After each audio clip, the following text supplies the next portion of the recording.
Hello, my name is Dan Solis. I'm the host for Stories of Hope. Thank you for joining us once again.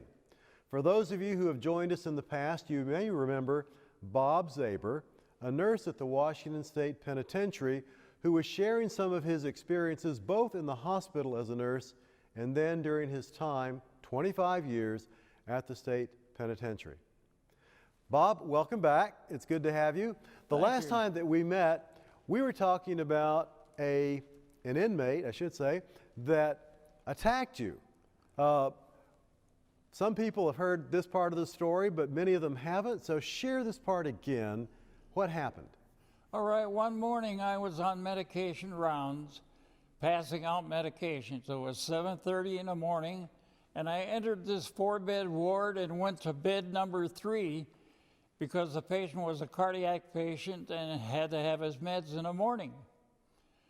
So when I arrived there, I gave him his medications, and he kept demanding to see the doctor. I says, the doctor won't be in until 8 o'clock. You can see him then. I want to see him now, he said. I said, I'm sorry. So I turned around and started to walk out the room.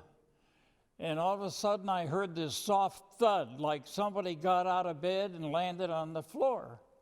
And sure enough, when I turned around, he was swinging a 2.5 to 3 pound stainless steel urinal at my head. Oh. Now, I managed to move my head enough, but he still struck me with enough force to knock me down on the floor and slid me to the doorway. I grabbed a hold of the door frame, pulled myself up, turned around. He was coming at me with the urinal again.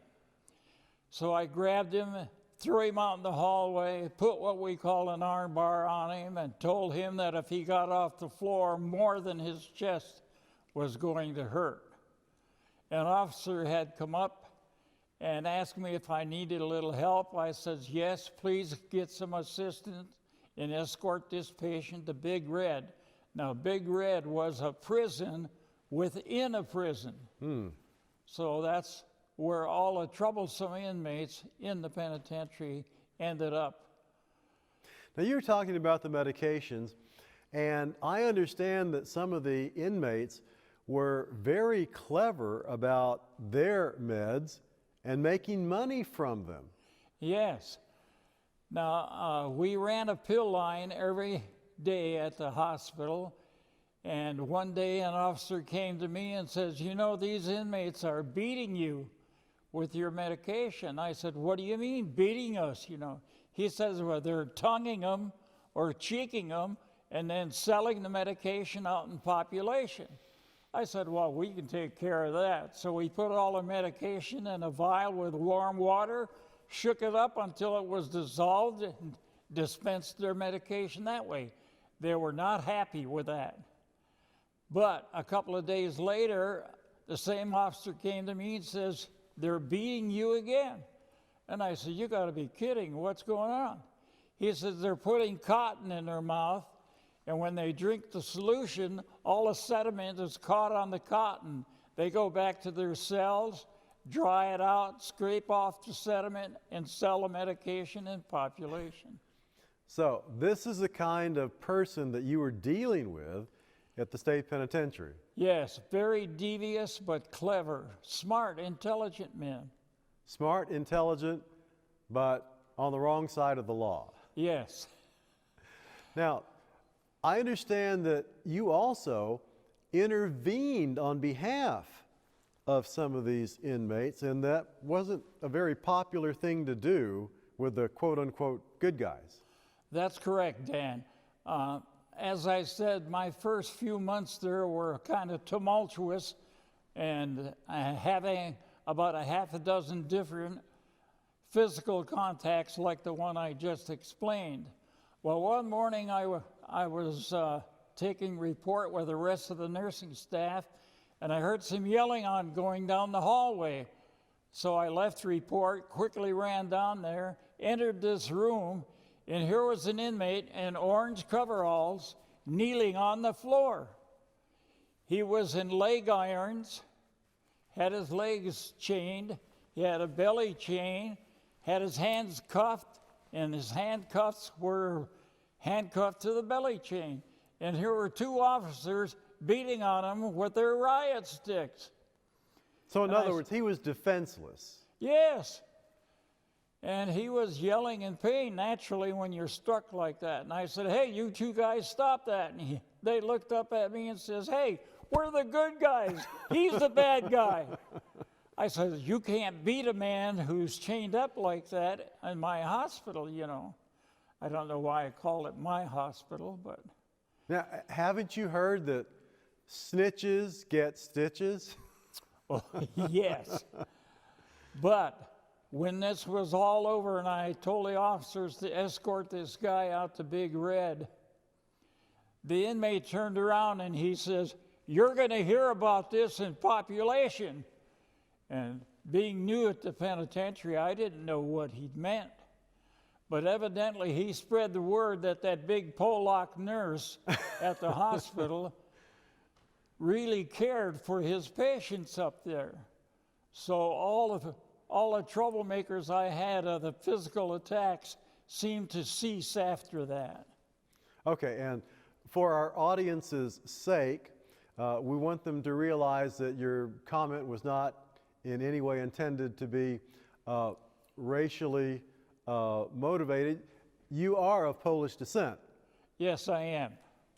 My name was changed when I was 16 years old. My last name used to be Zaborowski, but my father, who was an alcoholic, could never remember how to spell it, so he had it cut in half and cut off the O-W-S-K-I. So a shortened Polish name ended up to be Zabor. So he had it Americanized, if you will. That's correct. And when I introduce myself to new people, I say Zabor. But to those people who have known me for a while, I say Zabor. Because if I tell that to new people, they spell it with an E-R instead of an O-R. Oh, okay. So you said that the attitude of the inmates changed a little bit when they found out that you were a fair-minded person. Yes, but that didn't stop completely the altercations. I got a phone call one morning from the warden's secretary, Thelma Montoya, and she said, Bob Ray wants to talk to you. Can you please come out to his office? I said, sure. So I went out there, sat down in a chair like we're sitting, and Bob Ray says, have you been having any trouble out there in the hospital and population? I said, not that I'm aware of, not more than usual. Why? And Thelma Montoya butted in and she says, we just got word from one of our snitches inside that somebody has put a $1,000 contract out on your life. I said, is that the going rate? I tried to alleviate the situation by being humorous. Proverbs 17:9 in the Bible says that a merry heart doeth good like a medicine, but That's a broken true. spirit dries up the bones. So I tried to lighten the situation. But Bob says, you want to take a couple of days off till we investigate whether it's a viable accusation or not, you know, about the contract. I says, no, if I do, the inmates will know I'm afraid and I won't be effective in my job. So I didn't take any time off, but my head was placed on ball bearings and turning around all the time at every slight sound and situation. So you were anxious, and that anxiety in the future proved that bad things can happen to good people. Yes. And being a Christian in a hospital like that and in that type of a setting was troublesome at times. They would not let me witness for the Lord or talk about religion to inmates or anything. And they had a program at the penitentiary they were trying out called RGC. It stood for Resident Government Council. And what they did was elected officers and the inmates who acted as a mayor, chief of police, councilmen, and so forth, you know, because they believed if they learned how to be democratic in society, when they got out, they would function better as a useful citizen. But not all of them wanted to be better citizens, and you had a particular incident that was, to me, very scary. Tell us about that. Yes, being a Christian, I always wanted to do something Christian-wise for the inmates. So they started a new program called Take a Lifer to Dinner program. Now that actually meant that men who were incarcerated for life, you could take to your home for dinner. And I did. We had one male inmate nurse who I became quite good friends with.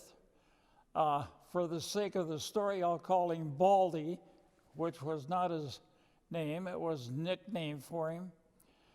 But he was in for 3 counts of first-degree murder, 3 counts of first-degree arson. He had set his house on fire and killed his wife and 2 of his 3 children. Oh, my.